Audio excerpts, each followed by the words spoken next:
Números 14, 3 e 4. Por que nos trouxe o Senhor a esta terra para cairmos à espada? Nossas mulheres e nossos pequeninos serão por presa nesta terra.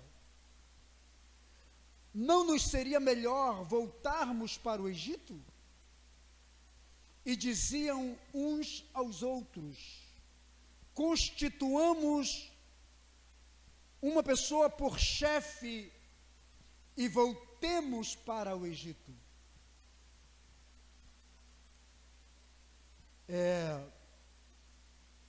Como falei para vocês, eu vou falar sobre ancoragem. Mas eu queria contar um pouquinho daqui da história, do que está acontecendo aqui nesse texto. Nós vamos falar sobre 4 níveis de ancoragem na nossa vida: ancoragem espiritual, emocional, ancoragem mental e ancoragem financeira. Quero falar sobre essas 3 áreas para você e provar para você que nós somos ancorados nestas 3 áreas. Então, o que aconteceu aqui foi, após o capítulo 13 de Números, quem já leu o capítulo 13 de Números, vai ver que é o capítulo onde Moisés, sob a direção de Deus, reúne 12 espias. Quantos espias? Um por cada tribo, e todos eles eram líderes. E os envia em uma missão especial para observarem a terra que Deus tinha prometido dar aos filhos de Israel. Então 12 homens, líderes, visionários, capacitados, preparados, foram enviados em uma comitiva de observação e mapeamento da terra prometida, a terra de Canaã. Porque o povo ia levá-los para... Moisés ia levar o povo para herdar essa terra. Mas antes do povo entrar nessa terra, precisava conhecer tudo sobre a terra, suas fortalezas, suas riquezas, quem eram os habitantes que estavam na terra, que tipo de terra era, para que tipo de produção, de produtividade, enfim. Então eles tinham que fazer o levantamento de tudo que havia na terra. Mas a Bíblia diz que 10 deles, ao voltarem, depois de 40 dias, eles voltam com um relatório completamente negativo, dizendo: olha, realmente a terra é muito boa para se comer, para se dar fruta, a terra que emana leite e mel, realmente Deus não mentiu quando disse que era terra farta, era terra boa, mas temos problemas. E Moisés pergunta: qual o problema? O problema é que existem gigantes na terra e nós não podemos entrar nessa terra. Nós não podemos, porque quando você se olha diante do tamanho daqueles homens, nós nos víamos como gafanhoto diante desses homens. Nós éramos tão pequenos perante o seu poder. E a Bíblia diz que com isso, com esse relatório negativo, esse feedback negativo, eles inflamaram a mente do povo, porque pessoas negativas, elas conseguem influenciar qualquer outra pessoa que está com ela, né? Se você está com alguém e essa pessoa está incumbida de ir à sua frente e trazer relatórios para você, e depois você ouve o que aquela pessoa, que era autorizada, que tinha autoridade para falar sobre aquele determinado assunto, chega para você e fala algo totalmente negativo, você vai acreditar nessa pessoa e você vai deixar de fazer aquilo que deveria fazer. Você entendeu? Então aqueles 10 conseguiram mudar a mente de quase 4 milhões de pessoas. E a Bíblia diz que inflamaram esse povo, que o povo se revolta e diz: não queremos mais entrar nessa terra. Aí que eles entram no capítulo 14 e começam a reclamar, e começam a murmurar, e começam a dizer por que saímos do Egito, por que Deus nos tirou daquele lugar, por que isso, por que aquilo outro. Aí chegamos nesses versículos aqui, quando eles dizem para Moisés: por que o Senhor nos trouxe para essa terra? Para nos matar aqui, para cairmos à espada? Foi para isso que Deus nos trouxe? Aí eles dizem: nossas mulheres e as nossas crianças pequenas certamente vão ser presas desses poderosos que habitam nessa terra.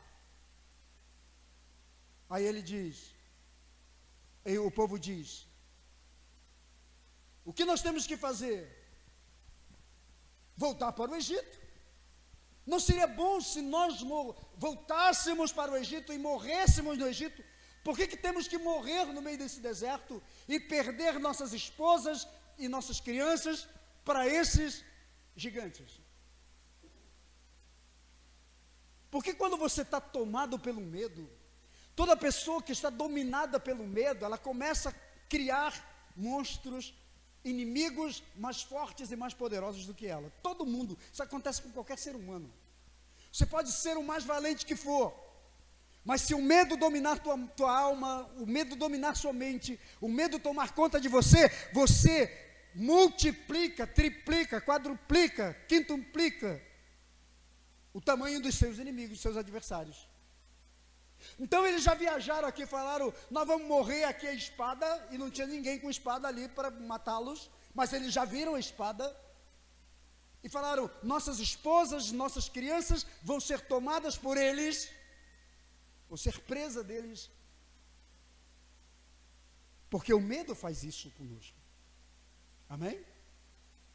O medo nos tira da promessa, o medo nos tira da bênção, o medo nos tira da paz, o medo nos afasta da promessa, o medo nos distancia daquilo que Deus tem para nós.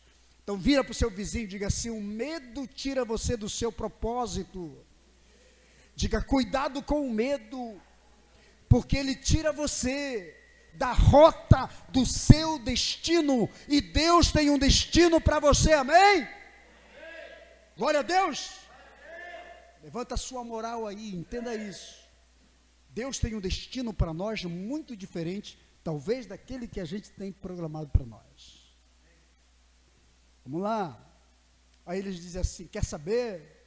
Vamos levantar alguém aqui para nos liderar, para nos levar de volta para o Egito. Alguém que conheça a rota de volta, né? Porque todas as vezes que você é ameaçado, você quer voltar. Fala para o seu vizinho, diga: cuidado com as ameaças. Porque todas as vezes que você é ameaçado, você quer voltar. Você sentiu vontade de voltar essa semana para muitas coisas que você já fez? Você sentiu vontade esse ano, esses meses, de voltar? Quando você descobre que você tem medo, mas na verdade esse medo ainda não era de inimigos, era um inimigo fictício, era um inimigo na alma, entende? Sabe aquele que você cria para você? Aquele adversário que você cria, que não tem nenhum lá fora, mas é você que está criando. Você o criou, você o desenvolveu dentro de você, deu potência a ele, potencializou ele com seus pensamentos negativos. Faz sentido isso aí? Nós potencializamos adversários que não existem ainda, porque até aqui ainda não existia nenhum. Entendeu? Eles só potencializaram, eles criaram uma visão, uma ideia. Eles viram algo que não estava acontecendo ainda. Mas depois, no final do versículo 14, do capítulo 14, olha o que eles dizem aqui, ó. Não no final do versículo 14, eu estou lendo no final do 3.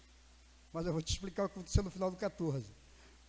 Olha o que ele diz no 3, eles dizem, final do capítulo 3: nossas mulheres e nossos pequeninos serão por presa. Aí no final do capítulo 14, quando Deus traz a sentença e diz: pois então, já que esse povo ficou murmurando, o número de dias que eles ficaram lá na terra, espiando a terra, vai se converter em números de anos. Foram 40 dias, então serão 40 anos. Aí ele diz: e os seus pequeninos que eles falaram que seriam presas, são esses pequeninos que vão entrar na terra que eu prometi para eles, porque essa geração foi incrédula e murmuradora. Então eles não entrarão nessa terra, mas eu permitirei que aqueles que eles falaram que seriam exterminados e serão presas, eles entrarão na terra. E na verdade aconteceu. Esses pequeninos cresceram e por volta de 40, 39, 35 anos, eles entraram na terra da promessa. E os pais que murmuraram, todos tombaram no deserto. Presta atenção. Vamos prestar atenção na palavra. Vamos colocar o nosso espírito na palavra para entender o que Deus tem para nós. Deixa eu te dizer uma coisa. Por causa da incredulidade do meu coração e do seu coração, muitas vezes os nossos pequeninos vão herdar coisas que nós somos privados. Quem está entendendo? Do perigo da situação? Porque incredulizamos o nosso coração, porque revoltamos o nosso coração, porque não permitimos acreditar na promessa. Qual é o Deus que vai nos levar, misericórdia, para morrer no deserto? Se o Deus que você serve, o Deus que te chama, te ama, é Pai, sim ou não? Então levante sua mão aí e diga assim: o meu Deus é meu Pai, e nenhum pai leva filhos para morrer sacrificado no deserto. Como é que eles vão dizer que Deus os levou aqui para serem mortos à espada? Seria um Deus muito endemoniado.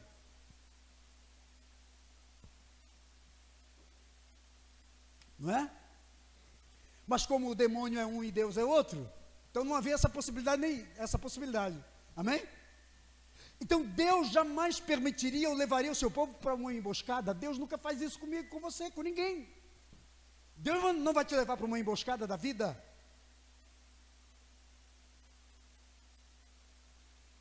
Mas a incredulidade dos seus corações não permitiu que eles entrassem na terra da promessa. E eu estou vendo pessoas assim hoje. Pessoas que têm promessa na sua vida, Deus os chama para o melhor, para levar para a terra prometida, mas eles incredulizam sua visão, sua mente, seu coração, e não entram na promessa, e Deus pega e diz: o que era teu, vou passar para o teu filho. É o teu filho que vai usufruir. É o teu bebê que vai usufruir. Entende? E o que Deus fez com essa geração? Morreram. Agora eu vou entrar propriamente naquilo que eu quero dizer para você. Por que que tudo isso aconteceu? Ancoragem. O que é ancoragem? O que são âncoras? Você sabe o que é uma âncora, né? Quem não sabe, assiste o Popeye, marinheiro, que você vai saber.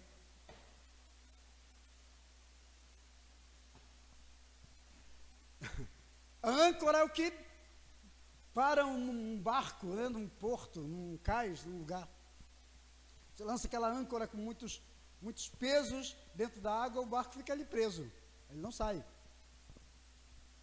Então essa ideia da ancoragem, ela é trazida, hoje nós podemos, estudos mostram isso, obviamente, estudos neurológicos falam da ancoragem, mas a Bíblia já fala sobre isso, só que não nas palavras que eu vou dizer para você, porque isso não era nítido, não era claro, mas eu estou trazendo palavras para você hoje, que foram traduzidas, porque a ciência se multiplica, a gente estuda e vai entendendo o que isso quer dizer. Então as ancoragens para a neurociência, para a psicologia, são fatores que nos prendem a determinado ponto em algum lugar da vida. E essas âncoras podem ser emocionais, podem ser espirituais, podem ser âncoras financeiras, podem ser âncoras mentais, são valores subjetivos que nos trancam, que nos prendem em algum momento da nossa vida e da nossa história. Então, quando eu falo de âncoras aqui, na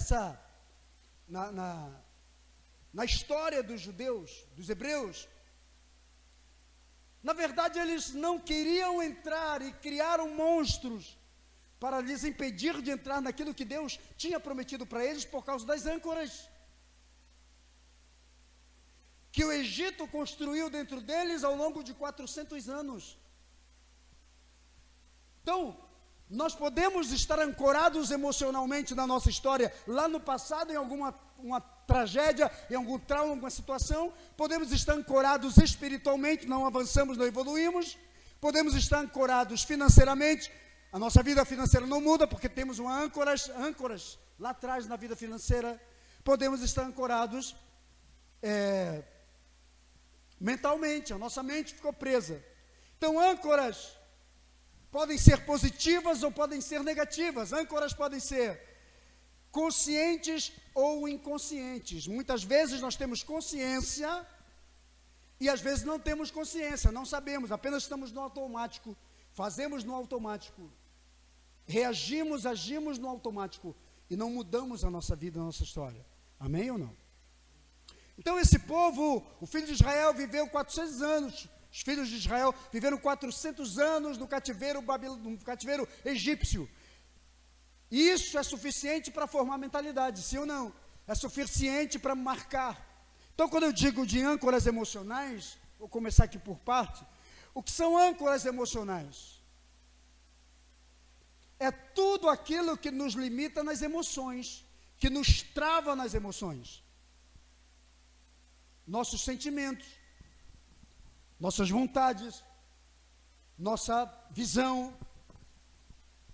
Tudo que é emocional pode se tornar uma âncora para nós, positiva ou negativa, se nós não revermos tudo isso diante do Senhor. E eu posso dizer que Israel tinha âncoras emocionais? Tinha. Por quê?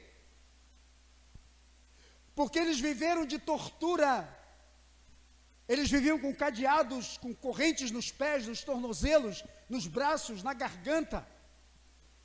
Eles eram impedidos de terem prazer, a vida dele era trabalho, eles eram escravizados no trabalho, eles construíram as pirâmides do Egito, construíram as grandes construções do Egito, faziam tijolos, eles trabalhavam arduamente. Capítulo 1 do Êxodo diz que eles dobraram carga horária, o povo trabalhava em turnos, vários turnos, a carga horária era terrível, eles eram privados de tudo. Então isso causa transtorno emocional, causa, porque a própria dor pode se tornar na vida de uma pessoa uma certa âncora. Tem gente que está acostumada a sofrer, está acostumado com uma vida de tortura, de uma vida emocionalmente de sofrimento. Tem gente que ancorou lá no passado porque viveu traumatizado e não consegue andar para a liberdade. Quando Deus as permite sair para uma vida de liberdade, elas não querem sair, porque elas estão ancoradas lá atrás. Você entendeu? Você imagina uma mulher, vou usar aqui um exemplo, nós estamos vivendo hoje uma realidade no país sobre o feminicídio, que é o assassinato de mulheres. Mulheres que viveram num relacionamento abusivo a vida inteira, ela apanhava do marido, era torturada, mas ela nunca ficou com coragem de romper com esse relacionamento no primeiro tapa que recebeu. Você entendeu? E ela suportou isso, e isso cresceu.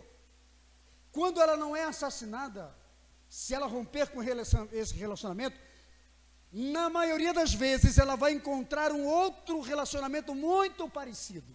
Muito parecido. Sabe por quê? Porque as suas emoções foram ancoradas em sofrimento, em dor. Você está entendendo? Isso vai causando dentro de nós, criando uma certa identidade.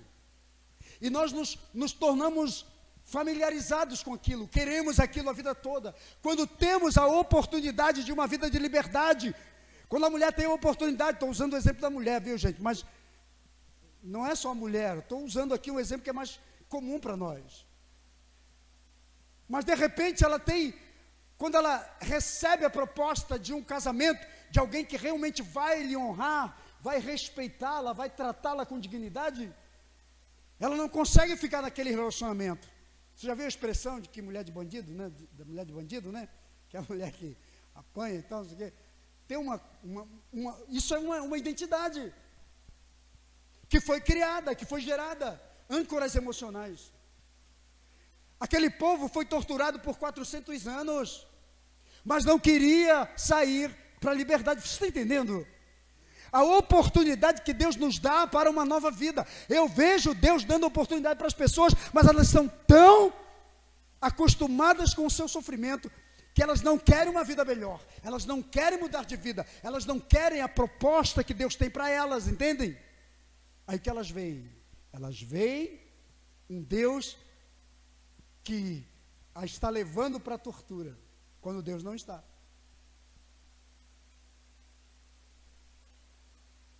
Entende? Eu vejo isso. Então, ancoragens emocionais. Pessoas estão ancoradas emocionalmente. E eu espero em nome de Jesus que não seja a sua história. Se for, Jesus muda, Jesus cura, liberta, amém?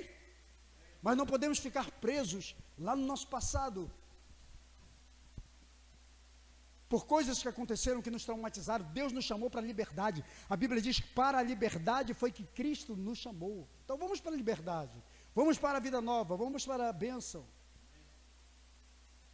Eles tinham prisão espiritual, âncoras espirituais.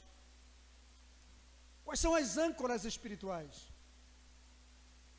São aquelas que nos escravizaram numa religião. Você entendeu? Em tradições. E não conseguimos viver sem elas. E até mesmo quando Deus nos proporciona uma oportunidade de você ter uma vida melhor, de você caminhar livre, porque você é livre espiritual. Amém ou não? Nós somos livres em Cristo Jesus. Mas às vezes eu vejo pessoas escravas de uma religião, e elas são capazes de qualquer coisa, porque elas não mudam sua mentalidade, porque elas são escravas no espírito. E Deus nos chamou para sermos livres no espírito, amém? Ela pode ser escrava mental. Eu vejo as pessoas escravas mentalmente. As pessoas escravas mentalmente são aquelas que não conseguem mudar sua forma de pensar. Elas estão satisfeitas com o tipo de vida que estão vivendo, porque somente aquela pequena ficou dentro de uma caixinha. Então aquele povo não imaginava que havia um mundo diferente. Até mesmo quando os espias trazem o relatório, nem eles mesmos acreditaram, porque suas mentes ainda eram escravas. Pessoas que estão libertas no corpo, mas que têm uma mente escrava, não conseguem perceber o que Deus tem para elas. E eu quero dizer para você que Deus tem muita coisa boa para você, amém? Em nome de Jesus, Deus tem muita coisa boa para nós. Os pensamentos de Deus, olha o que disse Isaías: porque os meus pensamentos não são os vossos. Entende? O pensamento de Deus é diferente. O profeta Jeremias diz, o Senhor falando através de Jeremias, porque eu sei o tipo de pensamento que tenho para vós. Você já viu isso? Que é pensamento de paz, de bênção, não de morte, não de coisa ruim. A nossa mente, ela pode se tornar, criar âncoras. Nossa mentalidade ser pequena, a gente não acredita na possibilidade da mudança, a gente não crê que Deus pode mudar a nossa história, não acreditamos que Deus tem algo melhor para nós, não acreditamos no que estamos ouvindo. Alguém pode até nos falar coisas boas, bonitas, mas a nossa mente está tão codificada para o impossível, para o pequeno, que a gente não consegue enxergar nada. Porque Deus estava prometendo para eles ao entrar na terra, dizendo, olha, vocês vão ter cada um a sua própria propriedade, sua própria terra, você vai poder construir o que você quiser, poder fazer o que você quiser, plantar o que quiser, você vai ter poder ter a sua própria fonte de renda. Mas eles falaram, a gente não quer nada disso, nós queremos o que o Egito nos deu por 400 anos. Nunca receberam um salário, não tinham casa para morar, não tinham propriedade, só eram escravos produzindo para o Egito. Mentalidade. Âncoras mentais podem nos atrasar no projeto, no propósito, na visão e no plano que Deus tem para nós do futuro. Você entendeu? Vira para o seu vizinho e diga: Deus tem um futuro maravilhoso para você. Creia nele. Amém? Então vá em direção ao futuro que Deus tem para você. Não fica preso na sua mente egípcia. Porque o Egito não quer nos fazer avançar para a promessa que nós temos. Você entendeu? Tudo que o capeta quer é fazer você ficar com a sua mente pequenininha, de escravo do Egito. Ele não quer que você pense grande e nem pense pela mente de Cristo. Que você não tenha mentalidade de possibilidade de mudança. Aí as pessoas ficam ancoradas. Elas não andam, não saem do lugar, não saem do caminho. A vida é a mesma, entrando, saindo. Porque sua visão está ancorada, sua mente está ancorada, seu espírito está ancorado, suas emoções estão ancoradas. Você entendeu? Os sentimentos que ela tem são sempre opressivos, são ameaçadores. Não sai, porque senão você vai... Não faça, porque senão... Não haja, porque... Não diga isso, porque senão... Não, você entendeu? As pessoas estão escravas daquilo que elas estão recebendo, daquilo que elas estão ouvindo. E como eu falei para você, âncoras podem ser positivas ou podem ser negativas. Elas podem ser conscientes ou elas podem ser inconscientes. E é você quem tem que discernir tudo isso. Então a proposta de Deus é sair para algo novo.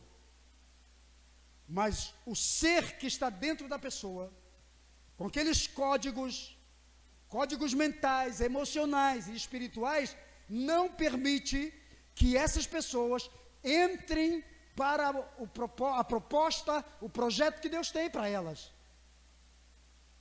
Entendeu? E qual é o nosso dever? Reagir. Dizer: opa, Deus está me chamando, Deus me escolheu, Deus quer que eu ande, Deus quer que eu caminhe, Deus quer que eu progrida, Deus quer que eu cresça, porque toda pessoa que é ancorada espiritualmente, ela não cresce. Olha para uma pessoa que está ancorada espiritualmente, vê se ela cresce. Ela não cresce espiritualmente, ela não cresce emocionalmente, é sempre uma eterna criança, com feridas. Você fala para ela, tenta tratar o negócio, ela já acha que você está sendo ruim com ela. Conhece uma pessoa que tem sérios problemas emocionais, aí você olha para ela e fala assim: olha, você tem problemas nas suas emoções, eu quero te ajudar. E ela acha que você é inimigo dela? Você está se intrometendo na vida dela? Quando você acha que ela tem que mudar alguma coisa e você trata com isso, ela acha que você é inimigo dela? São as âncoras. Então tem uma hora que a gente precisa romper com tudo isso, para caminhar, seguir para o projeto que Deus tem para nós. E eu creio que Deus tem muito projeto para a sua vida, bem? Deus tem muita coisa para você. As pessoas que são ancoradas espiritualmente, elas não avançam, elas não andam. Elas são medrosas, elas são paradas.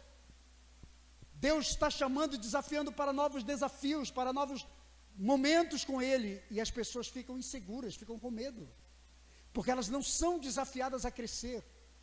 Mas eu quero dizer para você que ao romper com o Egito, é uma figura de Deus dizendo para você: é hora de você crescer, amigo, é hora de você avançar, amém? Você criar asas como águias, voar alto, ter visão alta, olhar o projeto, o plano que Deus tem para cada um de nós. Então nós precisamos entender essas coisas, amém? Que é para onde Deus vai nos levar. Agora, se ficarmos ancorados, a gente não sai do lugar. Barco ancorado não atravessa oceanos. Nenhum barco existe para ficar ancorado em nenhum porto. Você só para no porto para abastecer, para manutenção, para reparo, para desembarcar, para esvaziar, reabastecer e seguir.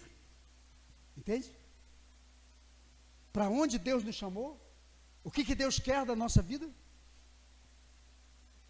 E o último aqui é a ancoragem financeira. Amém? Ancoragem financeira. Pessoas que não mudam financeiramente. Existem âncoras financeiras? Existem muitas. Âncora financeira é aquelas pessoas que estão muito satisfeitas com o que elas ganham ou com o que elas não estão ganhando. Entende? E mesmo que elas ganham, elas não têm aquela ambição de querer coisa a mais. Aí você diz assim, mas ambição, pastor? Ambição é uma coisa ruim, não. Ambição não é ruim, não. É que você aprendeu e você criou uma crença de que a ambição é ruim. Isso é uma crença, você sabia disso? Isso é uma crença limitante que você tem, que falaram para você e todo mundo usa. Ih, fulano é muito ambicioso. Já viu essa expressão? A ambição nunca foi nociva. Porque o que é ambição? Ambição é o desejo de você ganhar, de ter coisas, de obter coisas. É você que anda a pé ou que anda de ônibus e tem o desejo de adquirir um carro. Quem tem desejo de comprar o seu carro aqui? Levante a mão, só para a gente. Isso é ambição. Você sabia disso? É ter sonho, é ter projeto. Isso se chama ambição. Então, o que é nocivo disso tudo? O nocivo se chama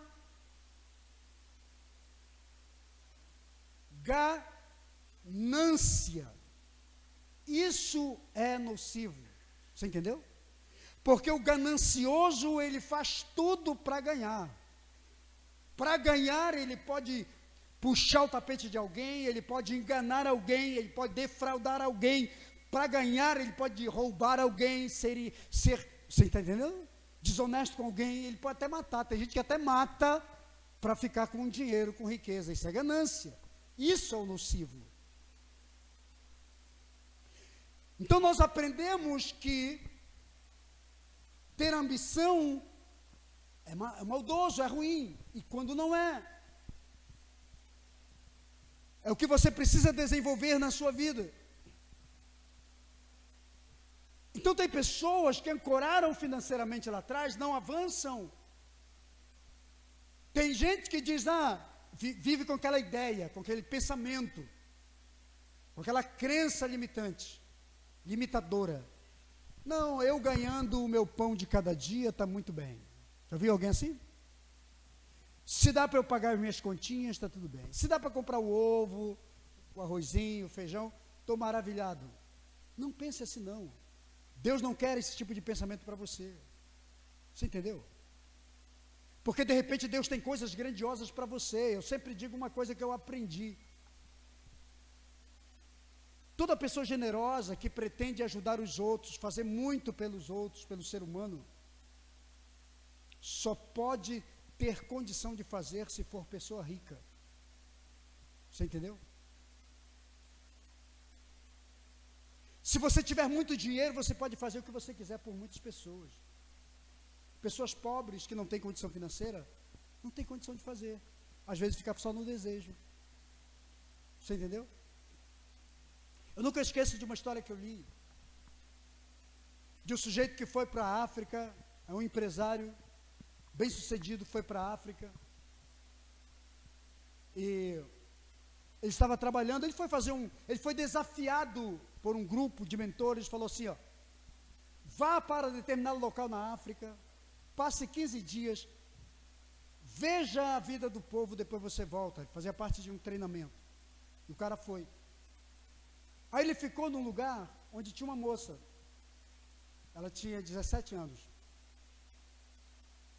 E ela tinha uma doença, eu esqueci o nome, mas é uma doença que fica com essa parte aqui do pescoço, fica todo inchado, grande, a pessoa. E tem uma cirurgia que resolve. A cirurgia custava $15. $15. Aí ele ficou falando, quantos dólares? $150? Não, $15. E ele falou assim, tá, ela estava fazendo um trabalho para ele, alguma coisa lá, para ele, e ele disse, e quanto é que você tem? Ela disse, eu já tenho $3. Quanto tempo você juntou esses $3? Ela disse, eu levei quase 3 anos para juntar. Aí ele fez as contas para quanto tempo de trabalho ela teria para juntar os $15. E aquilo cortou o coração dele. E isso foi um curso que eu fiz, e ele estava contando a história. Aí ele falou assim, faça o meu trabalho, ela fez, depois ele pegou e disse, eu vou pagar a sua cirurgia. E pagou a cirurgia dela. Mas ela contou a história de que havia muitas outras meninas, porque é uma doença muito comum naquela região, que precisavam fazer. Então ele traz ali, depois ele criou um projeto, ele é americano, criou um projeto, e para ajudar, como eles poderiam fazer? Né, com outros empresários americanos, para poder ajudar a resolver esse problema, juntou médicos, ele conseguiu fazer um projeto com médicos, com voluntários, para tentar resolver a situação desse povo. Mas ele traz a situação seguinte, ele diz, se você não tem dinheiro, você não resolve o problema de muita gente. Faz sentido isso aí para a gente? Por que Deus quer que você seja próspero e você seja abençoado? Mas por que o Egito e o diabo, representante, lá representado pelo faraó, mantém um povo na escravidão? Porque escravos não libertam escravos. Você já ouviu essa expressão, não é? Escravo liberta escravo? Quem liberta escravo? Livres, não é? Pobre liberta outro pobre? Não. Então Satanás tirou o privilégio, o direito daquele povo que ficou ancorado na miséria, não tinham recurso financeiro e construíram para o Egito sob tortura. Tem muita gente vivendo esse tipo de vida, você está entendendo, irmão? Pessoas que poderiam estar vivendo uma prosperidade, mas estão muito acomodados na sua vida financeira, porque o inimigo entrou e disse que eles não podiam prosperar, porque escravo não pode prosperar. Mas quem disse que você é escravo? Quem disse que você não pode prosperar? Deus te chamou para a prosperidade, você é livre para prosperar. Deus te deu inteligência, mente e capacidade para isso. Agora o que acontece é que as pessoas estão ancoradas, estão tão acostumadas a viver naquele pouco, que elas não querem sair para a proposta de Deus, para o que Deus tem para elas. O que diz a promessa? Seja fiel no pouco, que eu te coloco sobre o... Você entendeu? O que Deus está ensinando aí? O que Jesus está dizendo? Que Ele quer que você fique no pouco? Não, Ele quer que você seja promovido para o muito, não é isso? Mas Ele só cobra uma coisa de nós, que é fidelidade. Seja fiel com o pouco que você tem. Mas sendo fiel, entendendo que Deus te chamou para o muito, entendendo que o que você está fazendo hoje não é a sua realidade, porque tem uma promessa de crescimento e de melhora.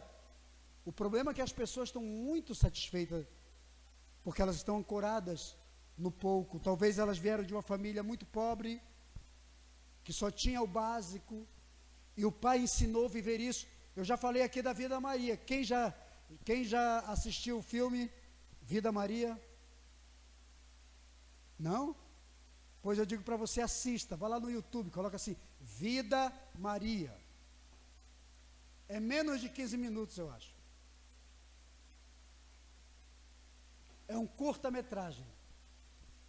mas é uma vida, mas é um espetáculo de ensinamento. Vida Maria. É um desenho de computador que alguém fez didaticamente. É a história de uma Maria, lá do Nordeste, que ela tem sonhos, tem projetos, vai para a janela e começa a aprender a desenhar as letras. E ela desenha o futuro dela, é a Maria das Dores. Aí a mãe dela olha para ela e falou: Maria, o que você está fazendo? Aí a mãe vai lá vê-la com um caderninho, desenhando as letras. A mãe diz: para que você está fazendo isso? Você quer aprender a escrever para fazer cartinha para o namorado? Lembra dessas ideias lá do passado? Pessoal da antiga, cadê o pessoal da antiga? Dos anos 50, dos anos 40, dos anos 60. Está aprendendo a ler para escrever carta para namorado? Hã? Vai trabalhar, porque isso aí não dá futuro para você não. Já ouviu isso? Antigamente tinha isso. Aí a Maria conhece o João e se enche de filhos. Aí, como tem a tradição de colocar Maria, aí vem a Maria Aparecida. Aí a história da Maria Aparecida é a mesma coisa. Quando a garotinha está aprendendo coisas, a mãe vai lá e diz: o que você está fazendo aí? Para de escrever, isso não é futuro para você não. Pega a vassoura, vai limpar o lado, não sei o quê. Essa é a proposta do Vida Maria. Entende? É a Maria das Dores que gerou a Maria das Flores, que gerou a Maria Aparecida, que gerou a Maria e vai. Todas vivendo a mesma história, um ciclo repetitivo de uma história. Isso é a história das pessoas, entende? O que a mente egípcia pode proporcionar. Pessoas que tiveram uma mente escrava, elas podem se tornar escravas a vida inteira. Elas estão ancoradas. O que recebemos nos ancora. Então, não se contente com o que você tem. Queira mais. Queira buscar o melhor. Queira aprender. Se qualificar para receber o melhor salário. Não aceite viver, sabe, como escravo. Seja livre, seja independente. Eu gosto de assistir as histórias. De vez em quando eu fico no YouTube assistindo histórias de pessoas, história de superação. Isso me levanta. Superação, vou orar a Deus. Não, tem história de gente que tinha tudo para ser uma desgraça na vida, para ser um fracasso, mas a pessoa mudou, ela determinou, ela disse: não, eu vou mudar a minha história, a minha vida, eu não vou ser igual meu pai, eu não vou ser igual minha mãe, eu não vou ser igual fulano, eu vou mudar a minha história, e mudam de verdade, você entendeu? Essa é a proposta de Deus.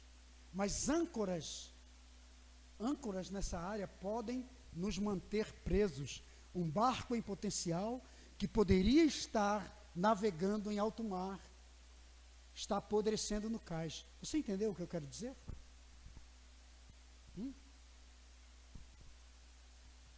Apodrece no cais porque não recebeu a mente de Cristo, não recebeu a mente de Deus, não está preparado para avançar para a história que Deus tem para ela.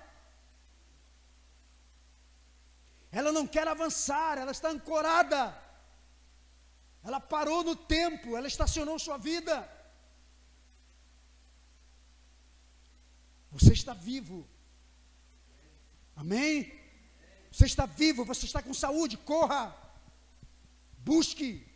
Não importa quem não quiser, deixa ficar, vá em frente, vá você, projete, prospere, faça cursos, se prepare, se qualifique, invente, faça alguma coisa, mas tome uma posição na sua vida, porque âncoras financeiras nos mantêm endividados a vida inteira.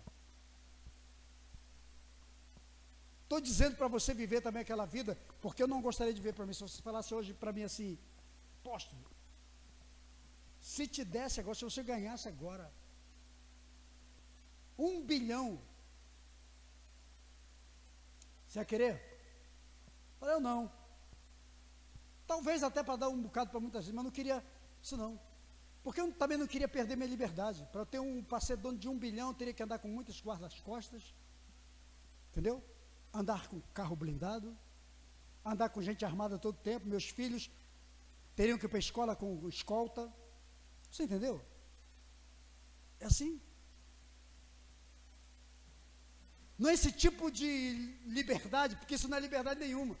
Você tem uma mansão imensa, você cria tudo, mas tem que criar uma infraestrutura, você tem que ter uma despesa de milhares de reais por mês para você manter você. Você entendeu?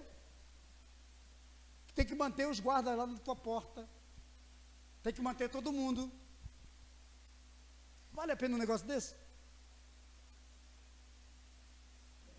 Então não é disso que está se falando, mas está se falando de algo que a gente pode melhorar a nossa vida. O que nós podemos melhorar? O que se pode fazer? Então cuidado com as âncoras, porque as âncoras nessas áreas, seja espiritual, emocional, financeira ou mental, te mantém lá atrás. E Deus tem coisas aqui para você. Âncoras te mantém no ontem. E a palavra de Deus e o desafio de Deus é para hoje. Viva do hoje para amanhã. Amém? É do hoje para o futuro, não é do ontem, ou sempre em função do ontem, não.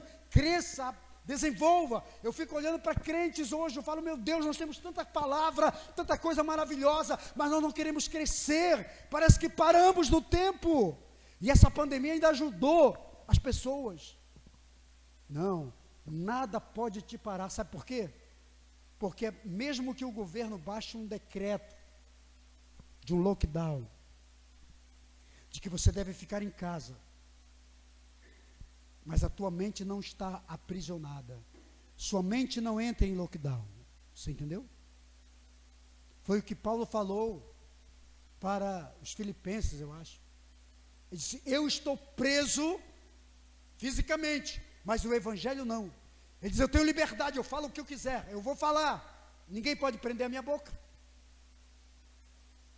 De uma prisão, Paulo evangelizou muita gente, ganhou muitas pessoas e fez igrejas, inaugurou a igreja, de dentro de uma prisão, que ele estava em Roma. Deixaram ele lá em Roma, numa casa, sob custódia, ele não podia sair, 2 anos ficou em Roma sob custódia. Leia o livro de Atos. Paulo não podia sair, alugou uma casa e ficou lá, mas de lá ele fundou a igreja de Roma, ganhou pessoas, fez um monte de coisa. E nós? Entendeu? Sua mente está livre, você é livre. Jesus te libertou. O evangelho é uma proposta de mudança para você, amém? E Deus nunca vai te levar para um deserto para te fazer morrer, porque Deus é Pai, te ama, tem projeto com a sua vida, Ele sonha com você, e Ele quer entregar a promessa que Ele tem para você. Você entendeu? A terra prometida está lá, a tua parte na terra prometida está lá. Se você não for tomar posse dela, se você não assumir a sua parte na terra prometida, o gigante vai continuar lá, o Enanquim vai continuar na terra que era tua. Você entendeu? Faz sentido isso tudo para você? Então fica de pé aí em nome de Jesus. Fica de pé.